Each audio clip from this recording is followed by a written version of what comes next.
will not stop until the last drug lord, the last financier, and the last pusher have surrendered or put behind bars or below the ground if they so wish.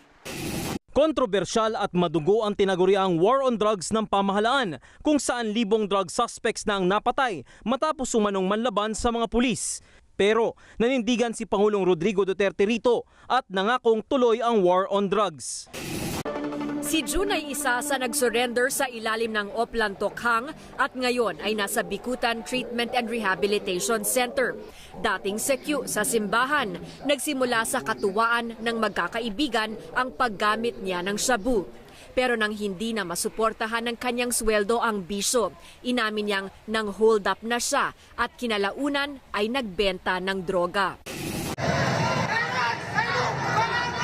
Popular resistance to President Rodrigo Duterte's brutal anti-drug campaign has flared up in the past week, including the largest protests so far against Duterte's unflinching methods, and an offer by the powerful Catholic Church to safeguard police officers who testify about extrajudicial killings.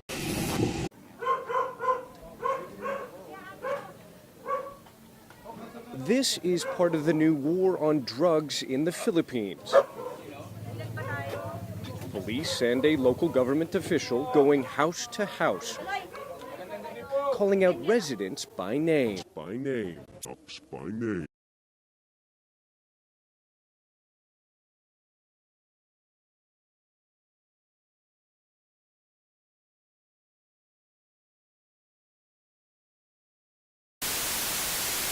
Philippines is widely known for its beautiful beaches, rich history, and hospitable citizens.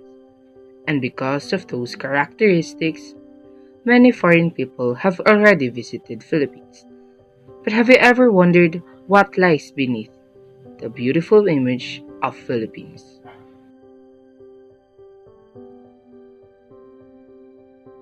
Just like any other countries, Philippines also have its flaws. Philippines is not a perfect country. Despite of the beauty that lies within our country, it is not free of imperfections. Let me introduce to you one of those flaws.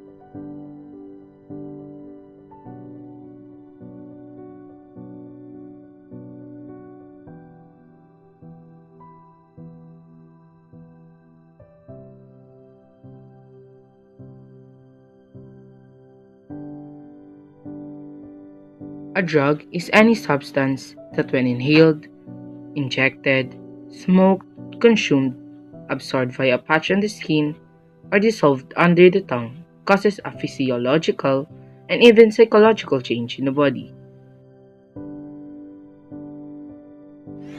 Some people have their coffee, sugar, and a bagel. They're starting their day nice and fresh. When I smoke, that's how it makes me feel. Like your morning coffee is my morning of smoking a little hit of crack and then taking a hit of heroin. From 2010 to 2015, 623 government officials and employees were arrested for drug possessions. According to the Philippine Drug Enforcement Agency, or PDEA, of these 45% were government employees, while 30% were elected officials, and 25% were police. Several government officials have been arrested for drug possession. I am going to find to go downtown to get drugs. Arriving now, they're arriving now. So we'll go. Wherever you think there's drugs. Where the homeless shelters are. Where the homeless people are.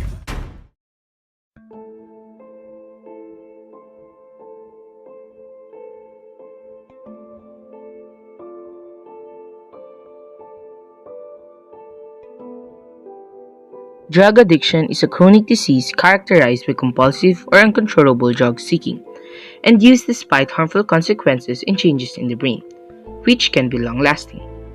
These changes in the brain can lead to the harmful behaviors seen in people who use drugs. Drug addiction is also a relapsing disease. Relapse is the return to drug use after an attempt to stop.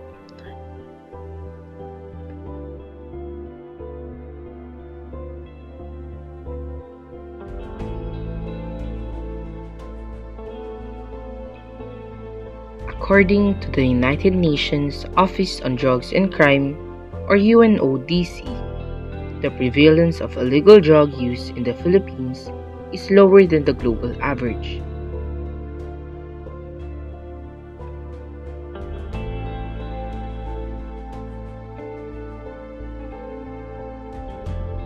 In 2012, the United Nations conducted a study, and it says that the Philippines had the highest rate of methamphetamine use in East Asia. And according to a US State Department report, 2.1% of Filipinos aged 16 to 64 used the drug based on 2008 figures by the Philippine Dangerous Drugs Board.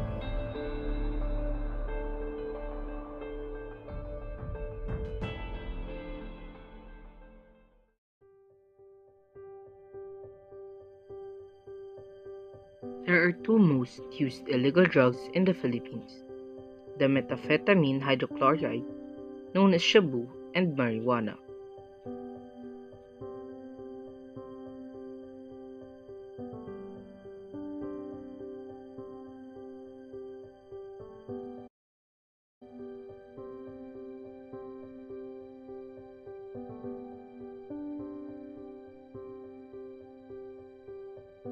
Is the difference between the effects of drugs today and before? Before, ang social awareness ng mga tao ay hindi ganun kalalim ng tulad ngayon. Kumbaga, simpleng tao lang noon, kaya simple lang yung needs nila, kaya simple lang ang kanilang satisfaction. Ang kanilang enjoyment is purely sa park and movies. Ang communication din noon is very hindi gaano ka-extensive tulad ngayon na may mga internet may Facebook, Messenger. So ang social awareness ng mga tao is masyadong malalim.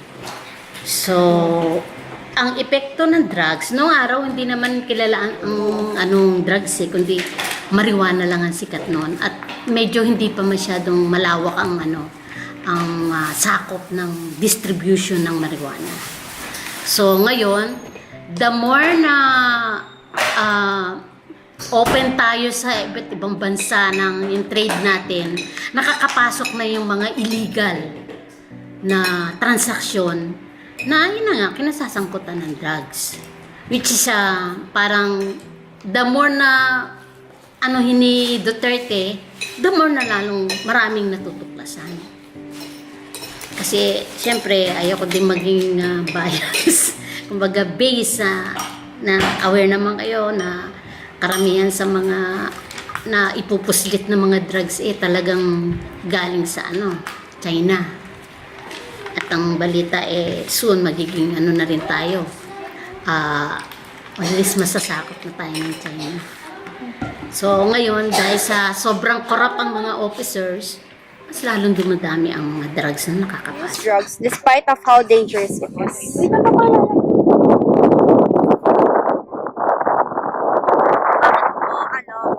Bakit ginagamit pa din po ng mga tao ng drugs kahit alam po nila na delikado po ito? Kasi ginawa nilang sa trabaho, wala sila makatulong. Iba na talaga nila. Kasi walang pinag-aralan. Karamihan pa kami walang pinag-aralan. Kasi hindi na alam kung anong tutunguhan. Do you think it is possible for our country to be free from drugs? And what actions does it take to solve and get rid of it? Kasi kumbaga sabihin na natin talamak na kumbaga parang cancer na. So ang magiging ano na lang dyan is depende sa mga generation kung ano ang choice nila. Kung choice nilang talagang supuin, kasi hindi masusupo, may kumbaga talamak na eh. So ang pinakaano na lang is awareness ng mga future generation sa epekto ng drugs. Kasi nga, physically, emotionally, talagang masama ang epekto nun.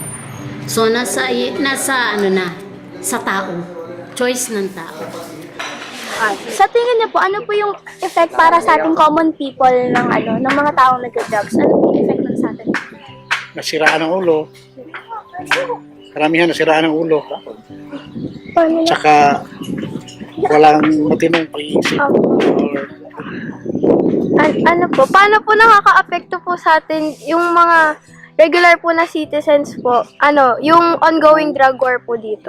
Sila ng krimen. Halimbawa, nag-hold up sa inyo mga estudyante. Tapos nagnakaw ng mga kabahayan. Kahit ano-ano. Para lang mabili nila yung pagtulak nila droga. Sa tingin niyo po... Tapos ng rape.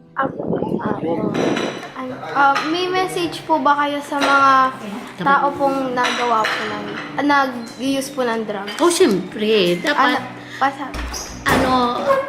kahit sabihin na natin hindi nga, kahit may rehabilitation, may rehab na sinasabi nila, dapat nasa nasa pamilya rin.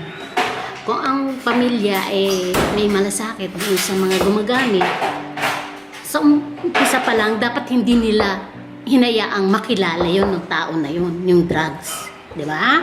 Kapag ang pamilya, close, at nagmamalasakit sa isa't isa, kapag na yung isa na hook na sa drugs, dapat umpisa pa lang, stop na. Sa tingin niyo po, ano po yung tanging solusyon po para po ma-solve na po tong problema na to? Supuin talaga yung pinaka-pambuno ng droga. Opo. Opo. Kasi karamihan na huli niya, mga mahirap lang. Yung mga drug lord hindi na huli. Diyan pa rin, kalat pa rin sa ating lupunan ngayon ang droga. Kasi hindi na huli yung mga nagpasiguro. Thank you po. Thank you po. From drug abuse to drug addiction, that is how drugs can impact the Philippines, especially the youth today. The youth that we thought are the hope of our country is now using drugs and has a higher chance of living a negative view in their life. Life without drugs is about having a more risk-free life, having a more positive point of view towards life despite of all the changes you're talking. To be able to stop drugs starts in us. We should all know that using drug is okay for medical use. Too much drug is not okay. There is a big difference between drug abuse and drug addiction. Either way, they are both not good.